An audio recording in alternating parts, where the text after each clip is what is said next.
Hello everyone. Gyan Vigyan 09 is back with third part of video on chemical kinetics. In part 2, we studied about effect of concentration on reaction rate, law of mass action, rate law, rate constant, order of reaction, examples of reactions of different orders, photochemical reactions and heterogeneous reactions. We are thankful for your support in the form of likes, shares and subscription to the channel. In this video, we will study zero-order reactions in detail. We will study all aspects related to zero-order reactions like integrated rate law, various graphs, half-life, and applications of zero-order reactions. Let's start learning each and everything needed to understand zero-order reactions. First of all, we will study definition and basic concept of zero-order reactions. Zero-order reactions क्या होते हैं? Zero-order reactions वो reactions है जहां reaction की speed या velocity constant होती है और rate of reaction reactants की concentration पर डिपेंड नहीं करता है. मतलब, यदि हम रिएक्टेंट की कंसंट्रेशन को बढ़ाएं या कम करें, तो रिएक्शन के रेट पर कोई असर नहीं पड़ता या आप ये भी कह सकते हैं कि रिएक्शन के रेट में कोई चेंज नहीं होता है. रिएक्शन उसी स्पीड से चलता रहेगा, जिस स्पीड से पहले चल रहा था. ये जीरो ऑर्डर बिहेवियर कैसे पॉसिबल है?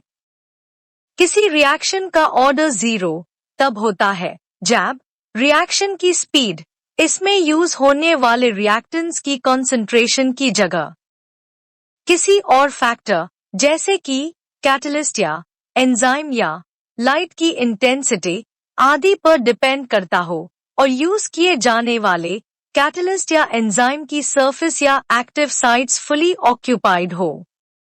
दूसरे शब्दों में कैटलिस्ट या एंजाइम की सरफेस पूरी तरह से रिएक्टेंट्स के मॉलिक्यूल्स से कवर हो जाए. जब कैटलिस्ट के एक्टिव साइट्स पूरी तरह से कवर हो जाती है, तो और रिएक्टेंट्स ऐड करने पर भी रिएक्शन रेट में कोई चेंज नहीं आता. बस रिएक्शन अपने कांस्टेंट रेट पर चलता रहता है और इसका ऑर्डर जीरो हो जाता है. इसका एक और मतलब भी निकलता है और वो है कि कोई भी रिएक्शन शुरू में जीरो ऑर्डर की नहीं होती, लेकिन कुछ टाइम के बाद जीरो ऑर्डर की बनती है. Example: decomposition of ammonia on platinum surface. Zero order reaction का पहला और सबसे कॉमन एग्जाम्पल है अमोनिया मॉलिक्यूल्स का प्लैटिनम की सरफेस पर नाइट्रोजन और हाइड्रोजन गैसेस में डिकम्पोज होना. इस रिएक्शन में प्लैटिनम बहुत ही कम लेकिन फिक्स्ड अमाउंट में लिया जाता है क्योंकि वो कैटलिस्ट का काम करता है. प्लैटिनम की अमाउंट फिक्स होने के कारण उसका सरफेस एरिया भी फिक्स्ड होता है, यानी कि उसकी सरफेस की कैपेसिटी लिमिटेड होती है. रिएक्शन तभी होता है जब अमोनिया मॉलिक्यूल्स प्लैटिनम की सरफेस पर एब्जॉर्ब होते हैं. इसका मतलब है कि रिएक्शन की स्पीड प्लैटिनम का कितना सरफेस एरिया कवर हुआ है इस पर डिपेंड करती है, ना कि आपने कितनी अमोनिया ली है इस पर. और जब प्लैटिनम की सरफेस पर प्रेजेंट सारी एक्टिव साइट्स अमोनिया मॉलिक्यूल्स से पूरी तरह से कवर हो जाती है, तो रिएक्शन रेट कांस्टेंट हो जाता है.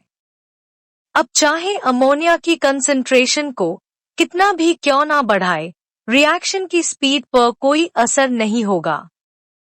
दूसरा एग्जाम्पल है हाइड्रोजन आयोडाइड की गोल्ड सरफेस पर डिकम्पोजिशन. इस रिएक्शन का ऑर्डर भी जीरो ऑर्डर ही है. जब आप हाइड्रोजन आयोडाइड को डिकम्पोज करने के लिए गोल्ड को कैटलिस्ट की फॉर्म में यूज करते हैं, तो होने वाली रिएक्शन भी जीरो ऑर्डर बिहेवियर दिखाती है.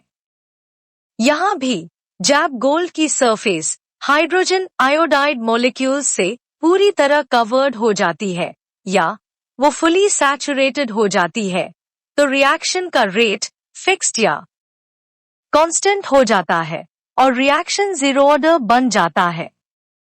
तीसरा एग्जाम्पल है photochemical decomposition of hydrogen chloride.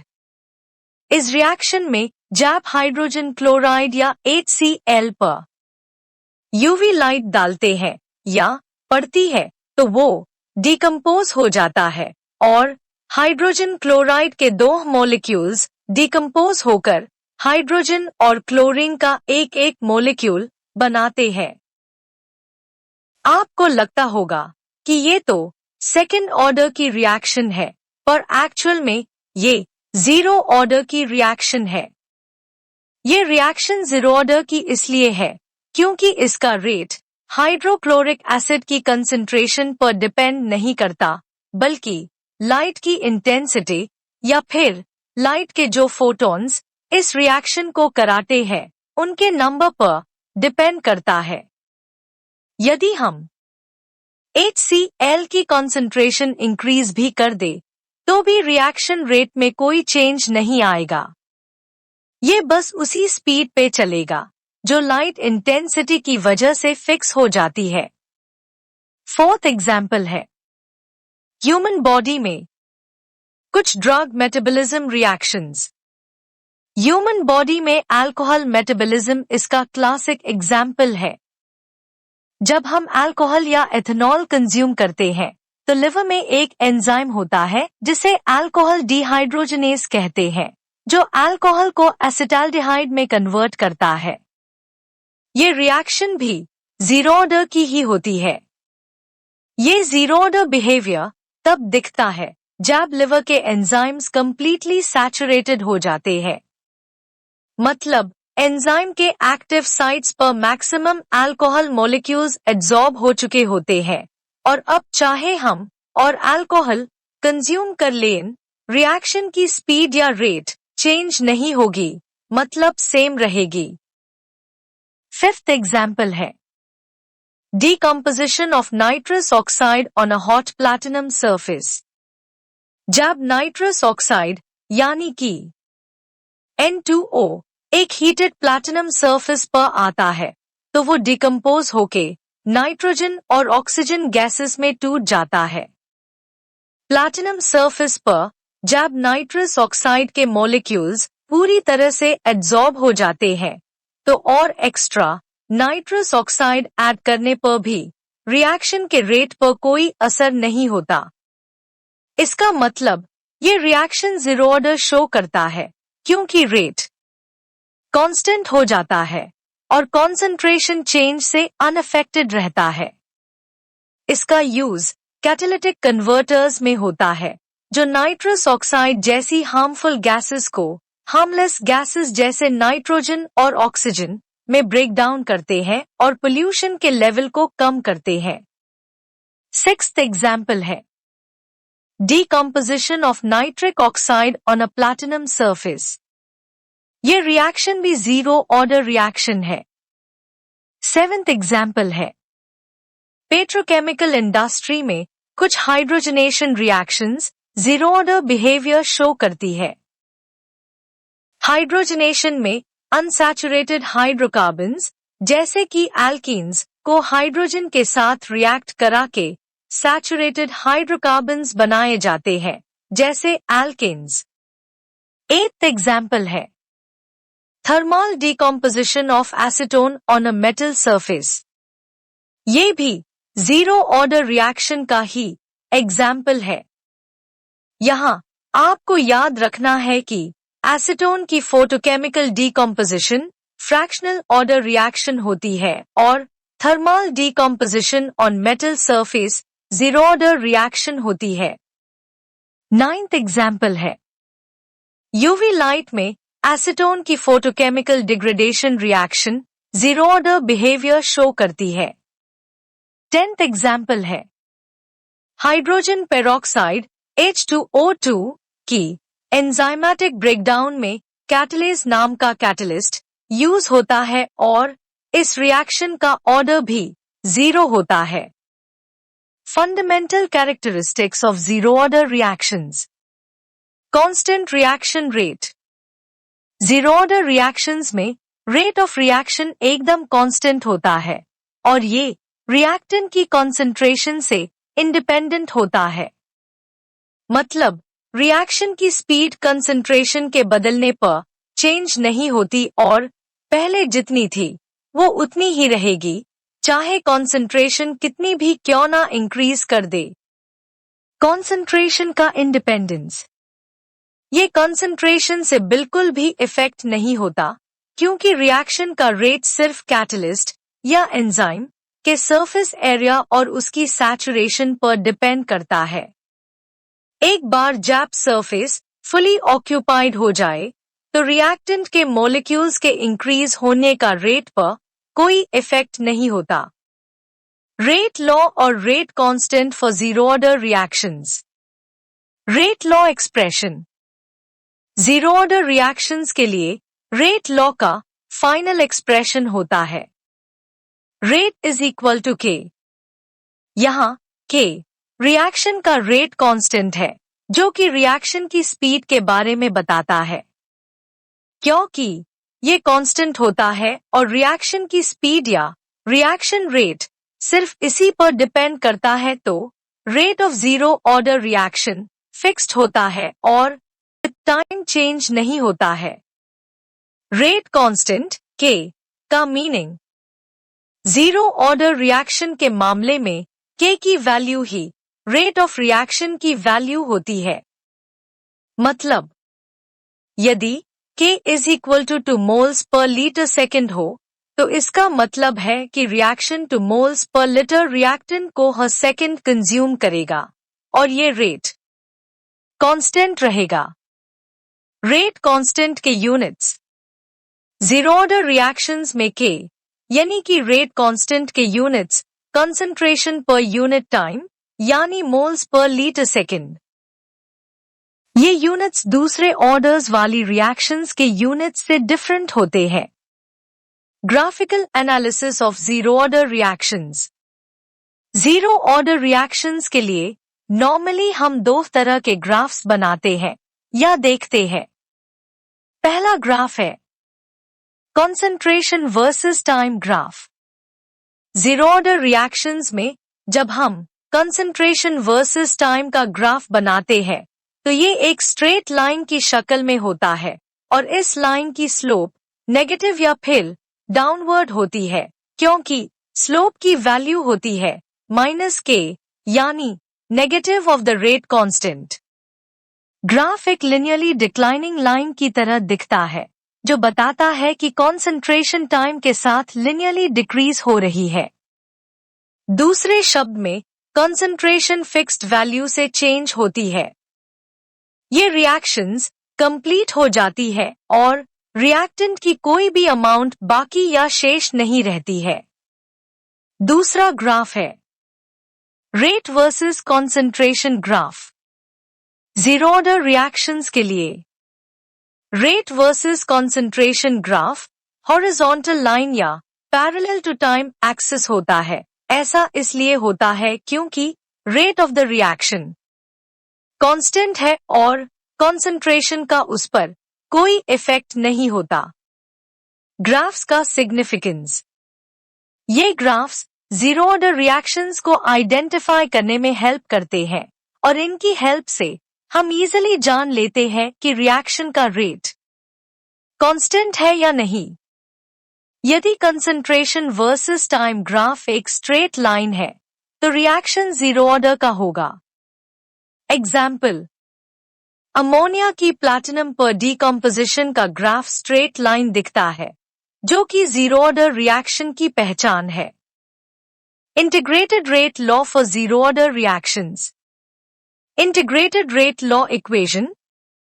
Zero order reaction का इंटीग्रेटेड फॉर्म कुछ ऐसा होता है concentration of A is equal to A0 minus K times T। यहाँ A किसी भी टाइम T पर रिएक्टेंट का कंसंट्रेशन है। A0 रिएक्टेंट की वो कंसंट्रेशन है जो रिएक्शन के शुरू होने के टाइम पर थी। K रेट कांस्टेंट है। Using the integrated rate law, initial concentration A0 को y-इंटरसेप्ट की वैल्यू से पता किया जा सकता है। ये इक्वेशन हमें किसी भी टाइम पर रिएक्टेंट की कॉन्सेंट्रेशन कैलकुलेट करने में हेल्प करती है। ये इक्वेशन ये भी बता सकती है कि कितने टाइम के बाद रिएक्टेंट की कंसंट्रेशन कितनी होगी और उसकी स्पेसिफिक वैल्यू क्या होगी। Slope of integrated rate law, integrated rate law equation से हम जो ग्राफ बनाते हैं वो ग्राफ हमेशा एक स्ट्रेट लाइन होता है जो जीरो ऑर्डर का एक डिस्टिंक्ट फीचर है। स्लोप की वैल्यू -k होती है जो रिएक्शन की स्पीड को इंडिकेट करता है। मान लीजिए रिएक्शन के शुरू में अमोनिया की कंसंट्रेशन 5 मोल्स पर लीटर है और K is equal to 0.5 moles per litre second है। यदि 2 सेकेंड्स के बाद कंसंट्रेशन कैलकुलेट करना है तो concentration of ammonia is equal to 5 minus 0.5 times 2 is equal to 4 moles per liter. Half-life, T-half, in zero-order reactions. Half-life का मतलब है वो टाइम जिस टाइम में रिएक्टेंट्स की कंसंट्रेशन इनिशियल कंसंट्रेशन से आधी हो जाए। Formula for half-life of zero-order reactions. Zero order reactions में हाफ लाइफ कैलकुलेट करने का फॉर्मूला है T half is equal to initial concentration of A divided by 2 into K half life पर initial concentration का इफेक्ट। जीरो ऑर्डर रिएक्शंस में half life initial concentration पे depend करता है। मतलब यदि इनिशियल कंसंट्रेशन ज्यादा है तो हाफ लाइफ भी ज्यादा होगी और यदि कंसंट्रेशन कम है तो हाफ लाइफ भी कम होगी। इसे समझना आसान है क्योंकि रिएक्शन फिक्स्ड स्पीड पर होती है, इसलिए यदि हम 10 मोल्स से शुरू करते हैं तो इसका आधा मतलब 5 मोल्स है। यहाँ हाफ लाइफ का मतलब होगा वो टाइम जिसमें रिएक्टेंट्स के 5 मोल्स रिएक्ट करेंगे। लेकिन यदि हम 20 मोल्स से शुरू करते हैं तो इनिशियल कंसंट्रेशन का आधा 10 मोल्स होगा और इस केस में हाफ लाइफ उतना टाइम है जितने में रिएक्टेंट के 10 मोल्स रिएक्ट करेंगे। हम ये जान चुके हैं कि zero order reactions fixed speed से चलती है, इसलिए 10 मोल्स कंज्यूम करने के लिए टाइम ज्यादा लगेगा और 5 मोल्स कंज्यूम करने में टाइम कम लगेगा। मतलब दोनों केसेस में सेम रिएक्शन हो रही है और हमने क्योंकि अलग अलग इनिशियल कंसंट्रेशंस ली है इसीलिए दोनों केसेस में हाफ लाइफ वैल्यू अलग अलग होगी। कंडीशंस और mechanisms leading to zero order reactions. Catalyst surface saturation. Zero order behaviour तब देखने को मिलता है जब कैटलिस्ट की सरफेस रिएक्टेंट से फुली सैचुरेटेड हो जाती है। मतलब कैटलिस्ट की सारी एक्टिव साइट्स पर रिएक्टेंट मॉलिक्यूल्स एब्जॉर्ब हो जाते हैं और नए रिएक्टेंट मॉलिक्यूल्स के लिए जगह नहीं बची होती। Role in enzyme kinetics.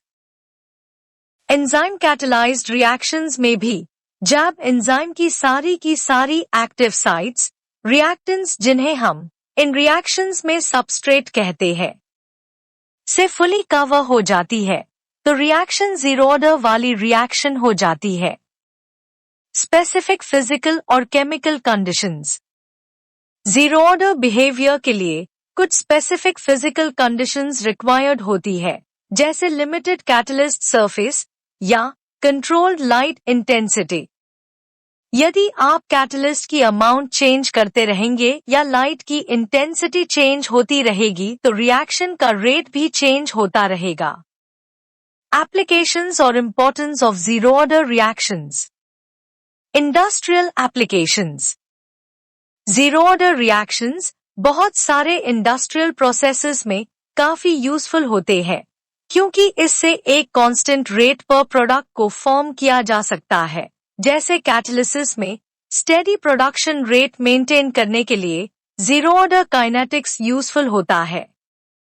यहाँ पर यह बात इम्पोर्टेंट भी है और इंटरेस्टिंग भी कि रिएक्शन में रिएक्टेंट की कंजम्पशन या फिर प्रोडक्ट की फॉर्मेशन को कंट्रोल करना बहुत ही आसान है। आप कैटलिस्ट की अमाउंट या उसका सरफेस एरिया फिक्स कर दो, रिएक्शन का रेट खुद ही फिक्स हो जाएगा। बायोलॉजिकल और फार्माकोलॉजिकल रेलेवेंस। फार्माकोलॉजी में जीरो ऑर्डर काइनेटिक्स से ड्रग मेटाबॉलिज्म को अंडरस्टैंड करना इजी हो जाता है और इसके बेसिस पर ड्रग डोसेजेस डिसाइड किए जाते हैं। एनवायरमेंटल और chemical engineering applications. Environmental engineering में पोल्यूटेंट्स, एब्सॉर्प्शन और surface limited reactions zero order behaviour दिखाते हैं, जो कि पोल्यूटेंट्स और पोल्यूशन को कंट्रोल करने के लिए इम्पोर्टेंट है। Experimentally identifying zero order reactions.